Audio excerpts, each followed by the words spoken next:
I'm Sharon, and this is episode 343 of the Knit Style Podcast. Hi, everybody, and welcome to episode 343. I am very excited to be here with you all. And yeah, it is a rainy afternoon in New York, so I'm recording inside, and it is not overly hot here, up here. Let's hope we don't have any overheating with the camera. Fingers crossed. So yeah, anyway, it is Labor Day weekend. Today is September 1st, and you know what that means. It means it's time for Halloween. Because I'm ridiculous. I guarantee you this, by the end of this week, I will have decorated for Halloween. And my husband was commenting, he's like, these people on Instagram, they're crazy. They're all decorating for Halloween. I'm like, well, I am one of those people. I don't decorate for fall. I just skip right over and decorate for Halloween. And I'm not upset about it. I'm not mad about it. I'm excited. So I have a nice jam-packed show for you today. In the beginning, I'm just going to do a little quick blather about some stuff going on. And then I have a really cool Halloween update for you guys. Sneak peek. This is my favorite time of year to dye yarn. I absolutely love dyeing fall yarn and Halloween yarn. And I will be dyeing as much as I can in the next couple weeks. We'll see. There's a lot going on, but it's fine. So first thing I just wanted to, oh, by the way, if you are bored by me just like going on and on, blathering on and on, or if you don't want to see the shop update, or you don't want to see what I've been knitting, and why are you here? But anyway, if you want to skip over any portion of this, I've been putting chapter markers, and you will find them down below in the description. You can just click on that and watch what you want, or underneath the video there's little tiny marks, and you can just skip to those, and it should tell you what segment that is. Fun fact, fun YouTube fact, and I've been trying to do that with all my videos, and it's been working out. Okay, so housekeeping over. I'm just going to talk a little bit about a couple things that went on. So our daughter got married. Oh my goodness. Em and Brian are married. They're just so happy. And we had the most beautiful day. Holy cow. It was gorgeous that day.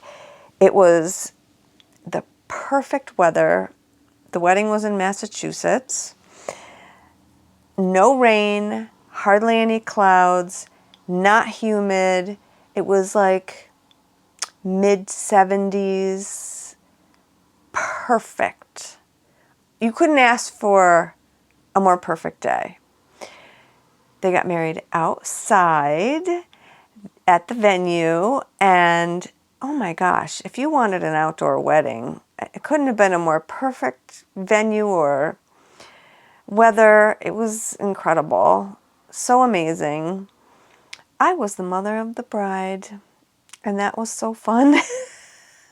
Not that we didn't make a big deal. There were no bridesmaids, no groomsmen.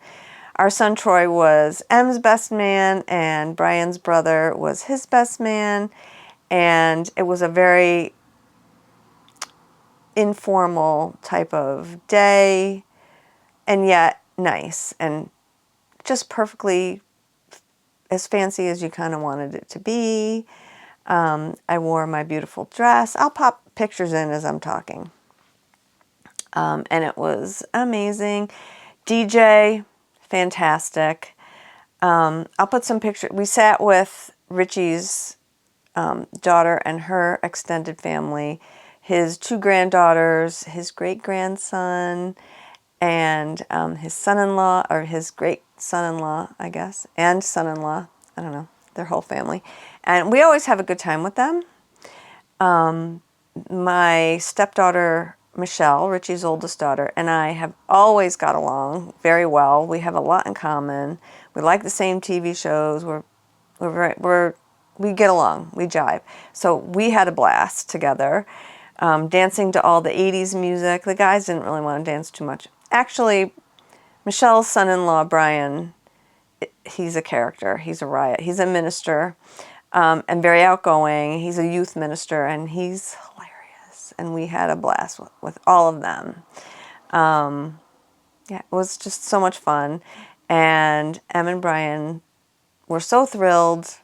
They got beautiful pictures of the wedding, and they're just so happy to be together and to be married. Her friends all came, and that was fun. They all came from New York, and they all had a blast, and it was great. It was really great. So that was that, and couldn't be happy. There was only one thing that went wrong, and it was a minor thing. Their officiant, which is she was a justice of the peace, she needed her check that day. I guess Em and Brian didn't know. So they didn't have their checkbook. So luckily we were able to, I had cash with me, which I never carry, but I had it with me because I was traveling. And so we managed to scrape it all together. That was the only hiccup of the whole day. And if that was the only hiccup of the whole day, that's nothing. It was amazing. We had the rehearsal right there. There was no rehearsal dinner because, there was no time for us the night before. And we were, anyway. And we had the rehearsal just like an hour before the ceremony. We all got there early and did the rehearsal and then did the wedding. It was great. Okay, so I went on and on about the wedding.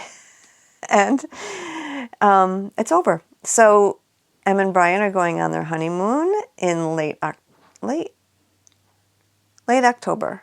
And I am going to go and babysit their baby Gazelle. And she's a super fun dog, so I'm really excited about babysitting her. And Em also has a kitty, and I'll be able to cuddle with her. And so it'll be a fun week. I'll be all alone because Rich needs to stay home and take care of our dog. And I don't mind. It gives me lots of crafting time. It should be great. It should be a nice, I'll be away for about a week watching the dog, and I plan on doing lots of walks around their cute little New England town and maybe take the dog for some rides and, yeah, be really fun. So that's coming up. And then kind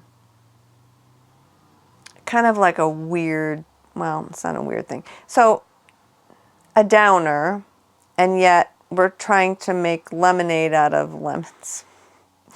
So as you know, if you've watched some of my recent videos, my life update videos, you would know that our son, Troy, had brain surgery last December.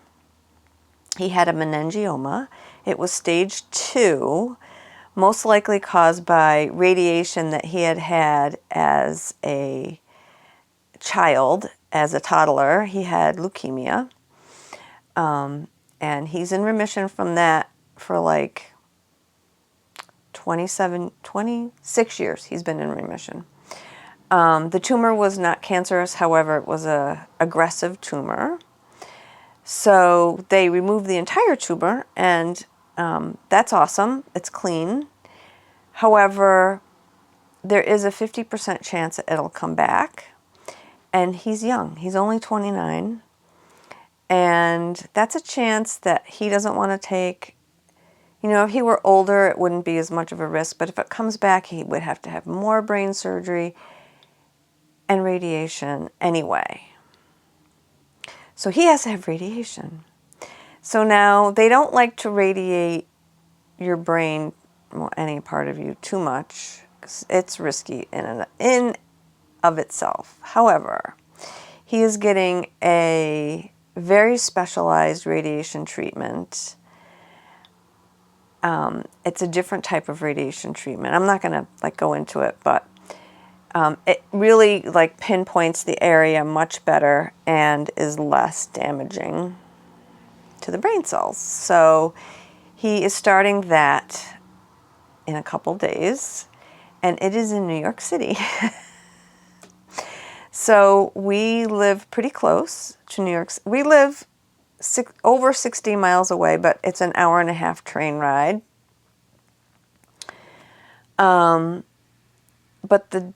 So he was going to commute because he has to do it 5 days a week for 6 weeks. So he was going to just hop on the train because the train is very close to our house. It's not bad. So he was just going to hop on the train and commute. However, he was offered an opportunity, since we live so far away, to stay in the city rent-free for that duration. So he's moving to the city for 6 weeks. And he can come home on weekends, but he's very excited. He's 29 years old. He doesn't have friends down there, but there's a lot of things that he could do because the treatment's only like an hour a day. It's not that big a deal. And he's very excited to do some exploring and, you know, hang out in the city, you know, when you're in your 20s. That's fun, you know. So we'll see. We'll see how it goes. He may hate it and be home, and then he can just take the train. But the doctor, you know, the doctor said take advantage of it because it is a grueling treatment. You know, he has to go every day. So Tuesday we're going down with him, and we're going to get him all settled and take him out, you know, have dinner or whatever, and then we're going to run home because neither one of us like the city. I could stay with him. So if for some reason there's an issue and he needs to be down there and he needs help, I can stay with him. One caregiver can stay with him. So I might be doing that. I hope I don't have to because I'm not a city person. We went down there for his initial testing, and I couldn't wait to get home. I was exhausted.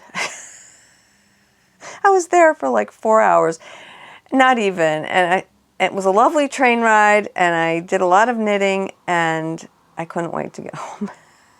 It's not my thing. So honestly, we live, I told you, an hour and a half train ride from the city. I had not been in 5 years since COVID, before COVID. And the only reason we went down was to look at Yorkies. So, yeah, no. Yeah. But I'm sure he will have a good time if he gets into a good routine, so we'll see. Anyway, so that's a very long-winded thing of what's going on. Who knows? You know, things happen. You have to just take life as it comes and, you know, just get through it. And I have every confidence that he's going to be fine, and hopefully this tumor will never come back. Let's, you know, keep it on the run, so to speak. Okay, so other than that, he's doing great. I'm feeling well. Rich is feeling, we're doing all of us are doing well. So that's really good news. I'm knocking on wood. Okay, that brings us to my shop update, which is a Halloween one. And I'm very excited about it. And I also have something a little bit different and kind of special, if you're interested. Donna and I like to pick out different bags so I can dye yarn to match. And we found this one, and it's so cute. Look at these chickens. They're darling. Love those. And I thought, wow, I could make emotional support chicken kits to go with this. And that is what I did. So I dyed up some DK, and This is why this update took me so long, because to keep costs down for you guys, I wound minis for you. I had some DK, and it takes a main color. This is the main color, and it takes 50 grams or 40 grams of a contrasting color, but I did 2 because I think 2 contrasts are fun. So these are the 2 you could do 1 stripe in one and the other stripe in the other. And then I wound little 10 grams for the beak and for the comb and the wattle. And I thought that this matched the bag so cute. So I have a very limited supply of these. They took me forever to wind because it's really boring. I have a skein winder that collapses down, and that's how I wound them. But it's, oh my gosh, it's so boring to stand there and wind. But I did it. So anyway, here you go. Emotional support chicken.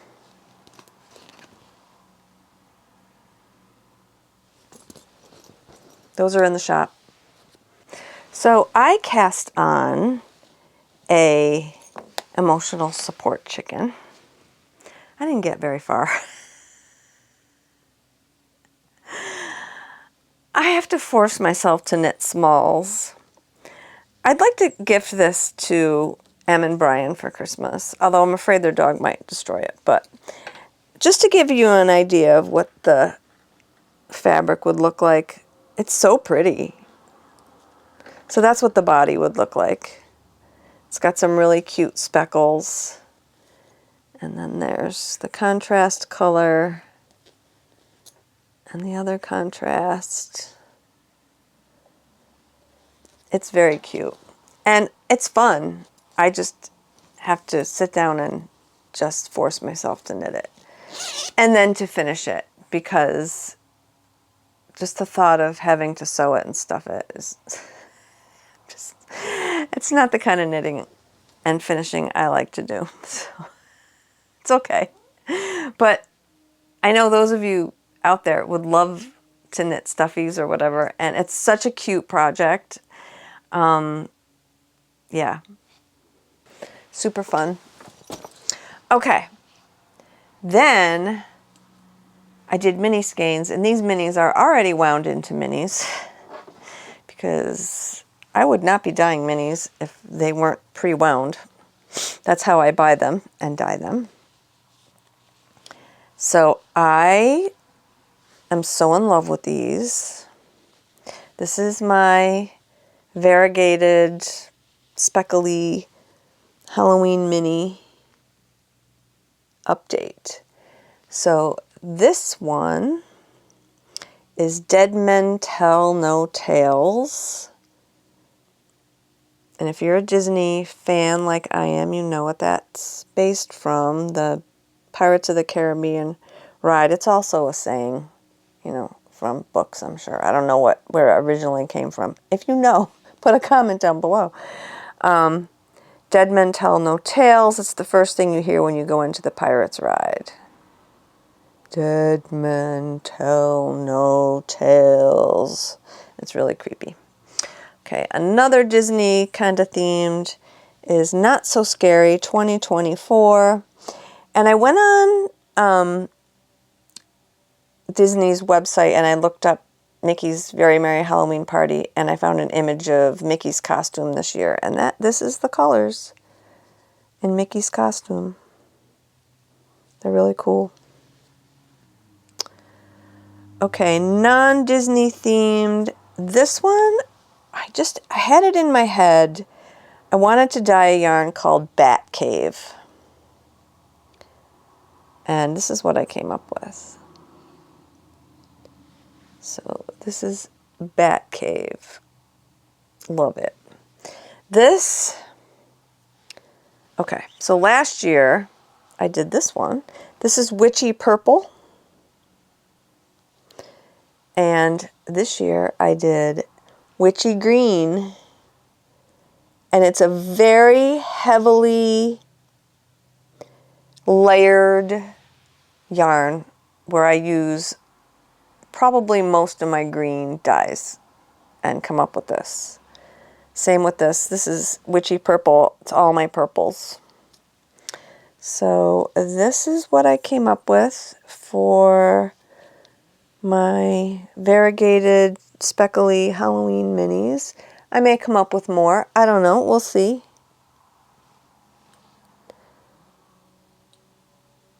And those are in the shop. And I loved the colors so much. I did full skeins. Bat Cave.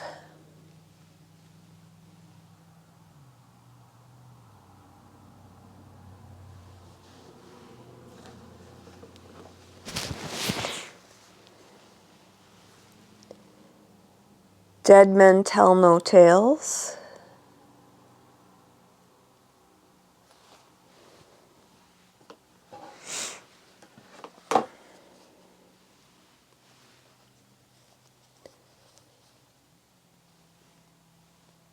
Not So Scary 2024. I went to the Not So Scary Halloween party at the Magic Kingdom last year. I loved it. I went with my son. I took him for a couple days down to Disney. We had a blast. We had so much fun. Because he likes to go on rides and I like to go on rides. So we went on all of them. We went on every single ride at Disney World. It was great. My husband doesn't go on rides. So I love going with people who like rides. Because that's what I like. Witchy Purple.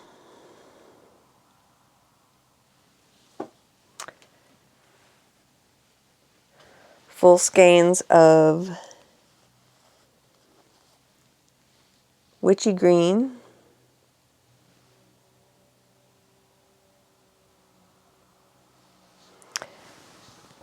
And I have one semi-solid. Haven't named it yet. Oh, yes, I have. This is Spoopy Purple. Now, Spoopy is a kind of an internet reference. Like spooky, but with a P, Spoopy. I forget where it comes from. I think it might be from a video game or from YouTube. Again, if you know where Spoopy comes from, put a comment down below. So this is Spoopy Purple. And you know what I was thinking?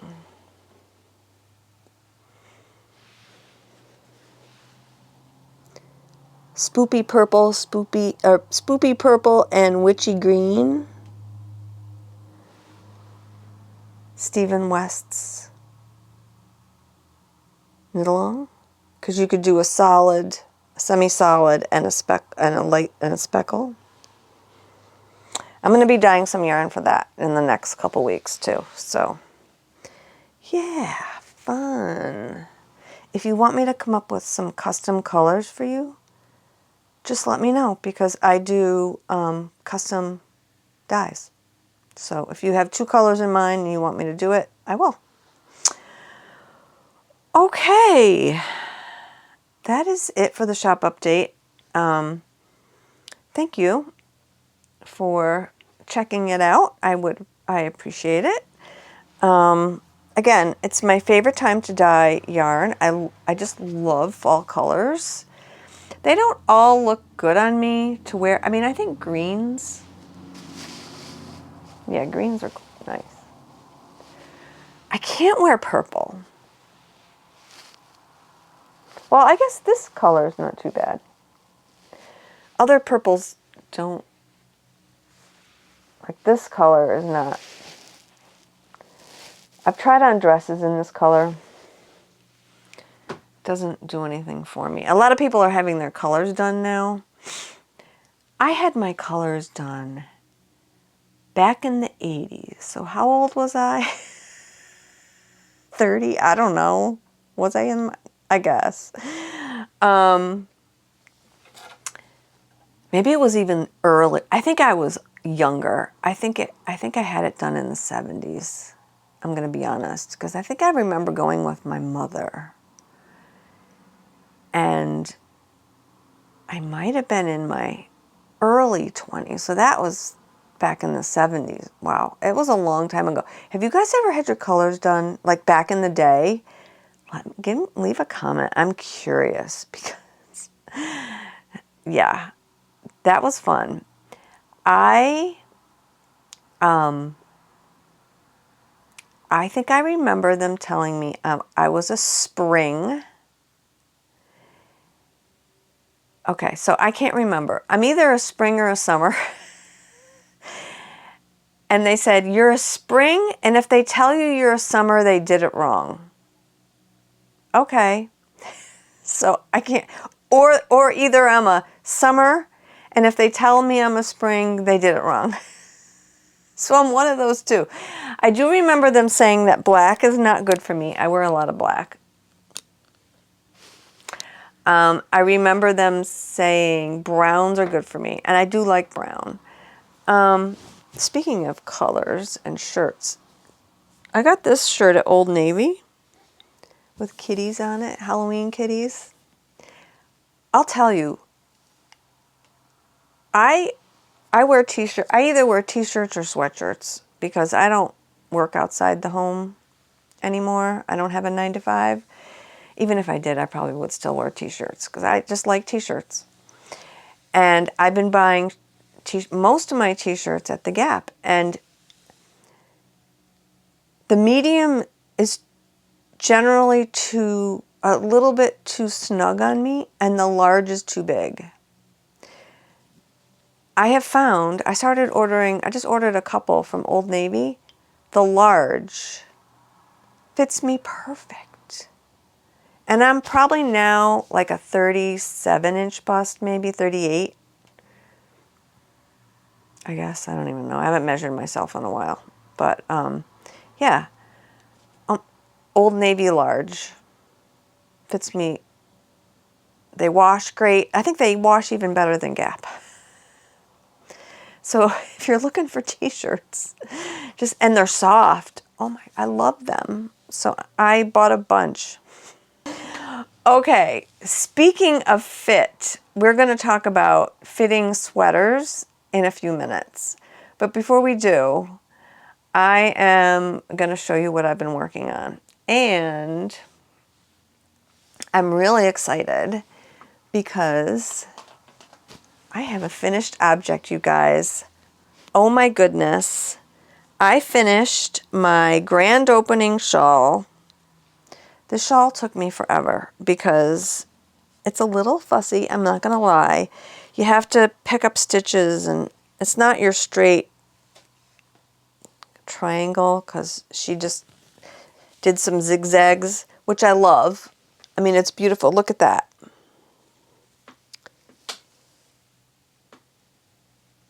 Okay, I'm going to try to get back here.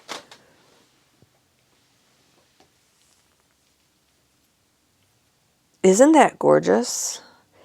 And what I love about it, it's written for a fingering weight, but I used a lace weight in a yarn that I don't think you can get it anymore. I know that Socks That Rock used to sell it. I don't think they do anymore. I bought it from a mill, not a mill. I bought it from a supplier, and they're not online. You know what I mean? So it's a pain to order from them. So I'm not going to be ordering any more of it. But it's a merino silk sea-cell blend, and I love it. But look at the detailing on this.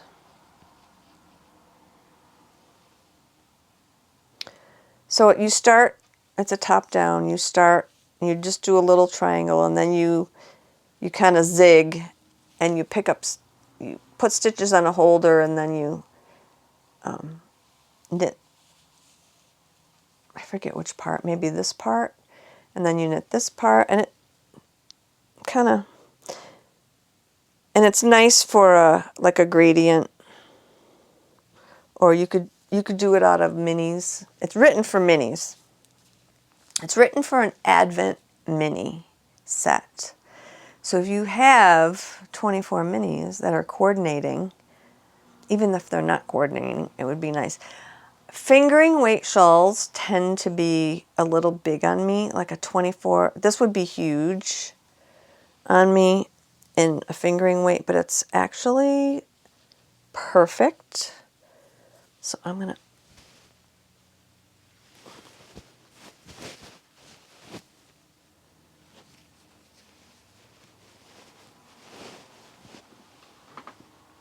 still have my marker in there.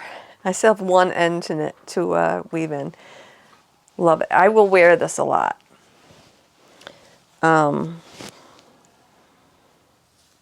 It's just a perfect size. So if you want to knit this and use a lace weight, I would recommend. Like I said though, it's a little fussy.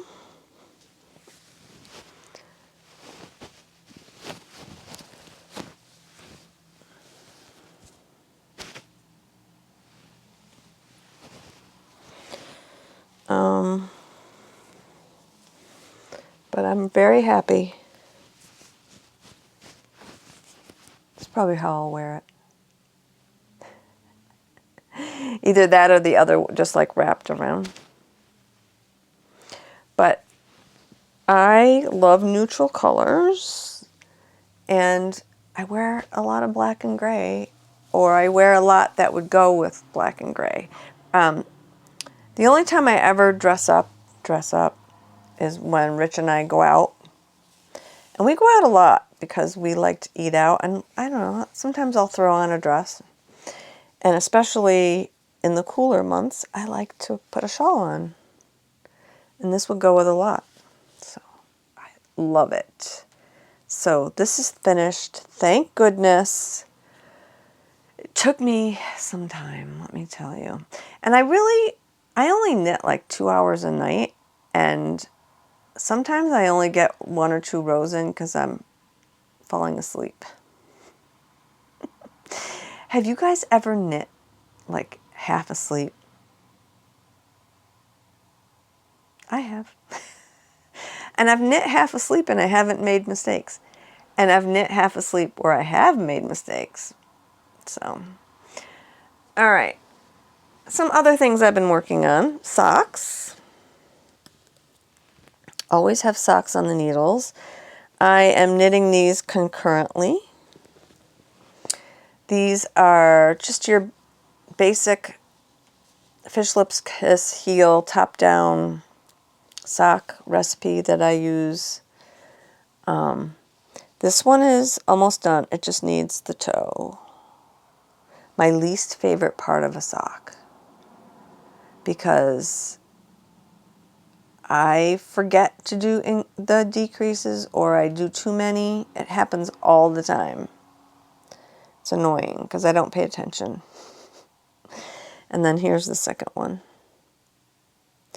This colorway is Mustache, Dark Side of the Moon extended play version. I think this is my favorite color. I would buy more because I love it. And I took the end of this ball, because she divides them into 2 equal balls, and I knit the heel in this rainbow. And all the colors fit. And they're so pretty. I won't do it for the toe. I think the toe will just be gray. It looks like it's going to be gray, which is fine. And then I have to start the heel on this one. So I'll show you what I'm going to do. What I'll do is I'll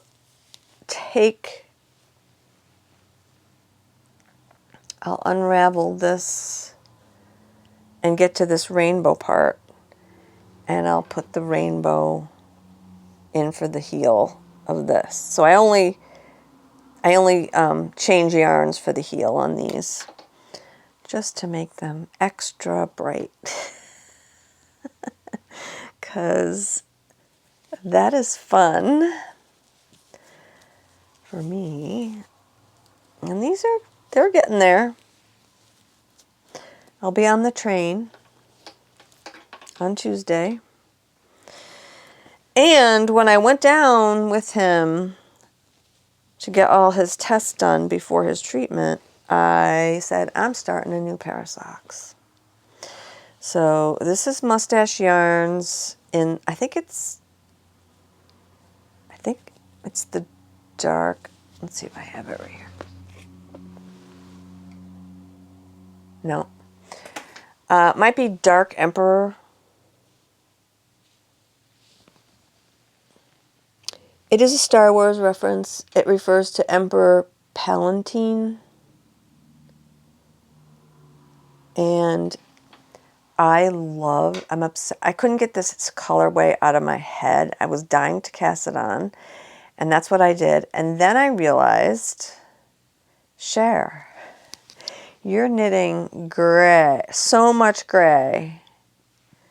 These socks are almost all gray. And I love it because I like a good variegated gray. But it's exactly what I was knitting here. So I kind of lost steam on these because I got a little bored with all that gray. But it's okay. I have these to make me happy. So that's my sock knitting story. And when I finished this, I really wanted to just pick up something that, has been sitting there. So it's fall, almost, and I have this. This is the Habitation Throw by Helen Stewart, Curious Handmade. This is all my yarn, and it's a shop sample. It's a blanket. It's a circular blanket. And I was like, oh, cool, this is great. I'm just about, I got to be almost finished with it, right? So Helen, in her patterns, I'll show you. Oh my goodness. She gives you a percentage of where you are in the pattern. I don't know if you can see that where I'm marked. Right here. 55%. Are you effing kidding me? I'm only 55%? There's so much yarn in this. Like, what? So, I can't wait. There's a third color, and I can't wait to add it. It is this burgundy.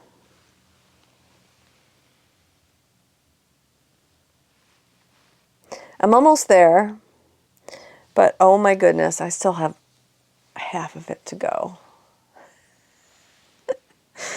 I don't know if it's going to get finished this year, but I really love it because it's mostly mindless knitting. It's just knitting in the round and round and round. So I'm on a pattern row, and I was half asleep doing it the other night. Guess what I did? I messed it up. I get to the end, I had 2 stitches left, and I'm like, no, I messed up. So I had to go back because I fell asleep while I was knitting it. Can't fall asleep on a pattern row, it's not good. The other thing that I do when I knit in the round, I don't know if you guys do this. Look how scrunched up all those stitches are. I love it when my stitches are super scrunched up and tight together like this because I find they move on the needle a little bit easier for me. How about you guys? Do you do this too? Leave a comment down below. There is a risk that you'll lose the stitches. But I don't care because I can fix them so easily. But I fixed the mistake. I hope it's all fixed. I don't even know. So that's what I've been working on. I have my green sweater. I'm going to work on that as well, but I haven't picked that up because it's really not cold enough to wear it yet. But I'm hoping to get that done, and I'd like to wear it to Rhinebeck since I bought the yarn there. So, yeah. Okay, so speaking of sweaters, that brings us finally to the topic of this episode, which is tips on knitting a better fitting sweater.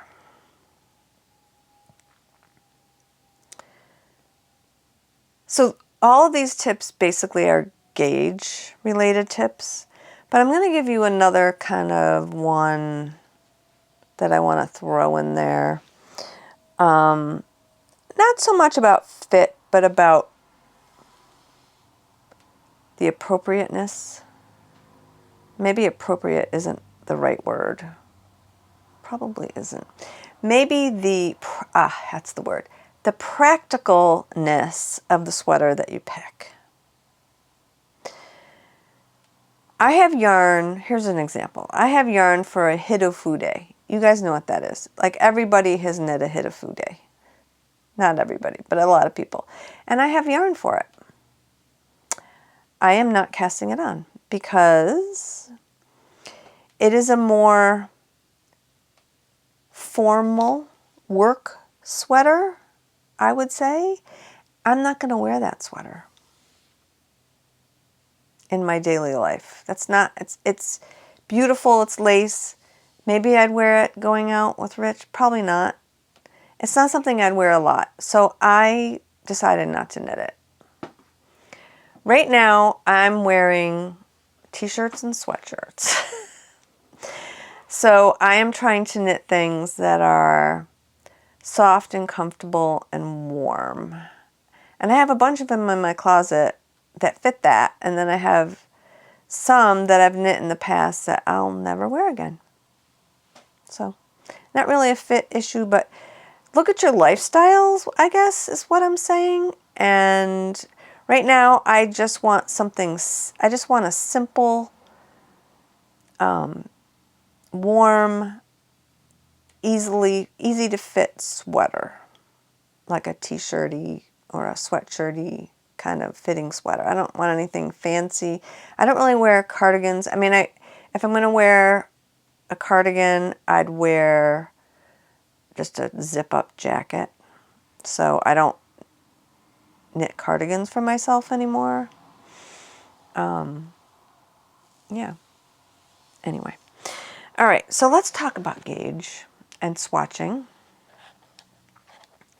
I think the thumbnail of this video says it's not fun. It's not fun. Some people love to swatch. I don't love it, especially when I want to start something. The last thing I want to do is knit a swatch. I knit a swatch when I'm knitting a sweater, I want to say 95% of the time, unless I've knit the sweater before or something similar and I know how the yarn behaves with a certain type of needle I'm using. Then I might not knit a swatch, but I generally will knit a swatch. So let's talk about it. If you are a more experienced knitter, you probably don't need to swatch. Like Skeindeer is one of my favorite designers, and she says, I don't swatch, but she knits so much stuff. She knows what her gauge is going to be with a certain type of needle. She just knows. Okay, I'm not at that point quite yet, especially if it's a fabric that I don't usually knit, so I need to swatch. That's number one. You may not need to. Some people, like Sue from Legacy Fiber Arts, she never swatches. But I think she compensates for that. She tends to knit sweaters actually that I like an oversized. So she'll knit a big, like a nice oversized sweater, and she puts them on and they look fabulous on her. And she never swatches. She'll say, I don't swatch. What do you mean? She just casts on. And that's great. You know, if you're knitting like a bigger, like oversized sweater, it's maybe not as, I don't know, important to you. So, some tips on swatching. First tip, I talked about it last time. Use the suggested needle as a suggestion. Don't just dive in with the suggested needle size, because designers knit differently than you and differently from each other. We all knit differently. And your gauge is not going to be the same necessarily as Hohi or Andrea or Ellie, you know. So just keep that in mind. And most designers will say the sample was knit on a 6. Your needle size may vary. That is the responsible thing to do as a designer. In fact, if I wrote a sweater pattern, that's what I would say. Okay. So that's number one. When you are swatching, if you're knitting a sweater in the round, try, if you can, to knit a swatch in the round. And that's not always easier said than done. There's a technique where you knit the swatch and then you carry the yarn around the back and then cut it later on, so it mimics knitting in the round. Probably not perfect, but better than knitting it in the flat. So if I swatch for a sweater I knit in the round, I generally do that. And if you want a tutorial for that, leave a comment down below and I will do that in the next episode. Okay. Knit a bigger swatch than is usually recommended for a swatch. So most measurements are like over 4 inches. I would knit at least a 6-inch swatch, or maybe bigger. The bigger the swatch, the more accurate your calculations will be. Don't put that garter border on it, and that's why you would knit a bigger swatch. So a lot of swatch tutorials will say, you know, knit 5 in garter, or, you know, knit your border in garter, like knit 5 rows in garter, and then your borders in garter, and then your top border in garter. No, don't do that. Just, if your swatch is stockinette, if you want to do a stockinette swatch, knit the whole thing in stockinette. It will curl, but if it's big enough, you'll be able to measure the spot that you'll need. Okay. Speaking of measuring, what I usually do is I get a nice area where I notice the stitches are even, whatever, and then I measure different rows. You know, like I'll measure like toward the top, toward the middle, toward the bottom, do my calculations, and then average it out. Row gauge. Row gauge is like how long it is. Row gauge is very difficult to fix. Usually you can compensate for row gauge by making your sweater longer, you know, or shorter. Sometimes it's a little trickier around the neckline. That's just something you gain with experience. Row gauge is tricky. I had people in my last thing say, I can never get row gauge. Well, I probably don't either. But I've been able to compensate for it. So that's not really, I'm talking basically about horizontal gauge, not the vertical gauge. What I tend to do is I'll start with the suggested size and I'll knit a swatch, and then I'll switch. If I think it's too loose, I'll go down and then knit more. Sometimes I knit with 3 different size needles, and then just wash, swatch, and measure them all and see what works. If you're going to wash your sweater, wash and block your swatch. Treat your swatch how you treat your sweater. Especially with superwash yarn, because superwash yarn tends to stretch, especially lengthwise. So it's not so much, it's not as bad for the woolen spun farm yarns. They tend to stay the same after you wash them, but a superwash will stretch. It can. So I always wash and block my swatches and then measure afterwards. Sometimes, instead of blocking your swatch flat, hang it up, because your sweater's going to be on your body this way. So hang up your swatch and have it drip dry. Do the math. So most patterns say, you know, say a pattern will say 24 stitches is 4 inches.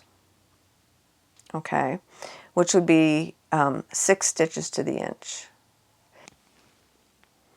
Also, you should be measuring a swatch in the fabric that it calls for.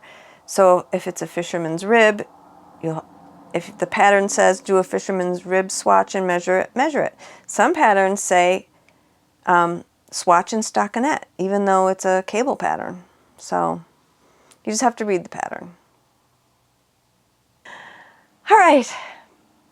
I hope you learned something. If you have any comments to make, I would love to hear them. Thank you so much. I think this is all for today. I hope you guys are having a wonderful holiday weekend. It's a long weekend. Not that it matters to me, because every day is the same, because I'm retired from a 9 to 5. But anyway, I hope you enjoy the rest of the holiday weekend. Knit something beautiful. And cheers!